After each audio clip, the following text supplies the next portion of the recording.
صدر آصف علی زرداری نے یوم پاکستان اور عید الفطر کے پیش نظر پر قیدیوں کی سزاؤں میں 180 روز کی خصوصی چھوٹ دے دی ہے۔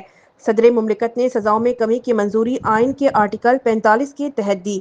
سزاؤں میں کمی کا اطلاق قتل، جاسوسی اور ریاست مخالف سرگرمیوں میں ملوث قیدیوں پر نہیں ہوگا، جبکہ زنا، چوری، ڈکیتی، اغوا اور دہشت گردی میں سزا یافتہ مجرموں پر بھی نہیں ہوگا۔ سزا میں کمی کا اطلاق مالی جرائم اور قومی خزانے کو نقصان پہنچانے والے مجرموں پر بھی نہیں ہوگا۔ سزا میں کمی کا اطلاق غیر ملکی افراد ایکٹ 1946 اور منشیات کنٹرول ترمیمی ایکٹ 2022 کے تحت سزا یافتہ افراد پر بھی نہیں ہوگا۔ ایک تہائی قید کاٹ چکنے والے 65 سال سے زائد عمر کے مرد اور خواتین قیدیوں پر سزا میں کمی کا اطلاق ہوگا، جبکہ بچوں کے ساتھ جیل میں موجود خواتین قیدیوں پر بھی سزا میں کمی کا اطلاق ہوگا۔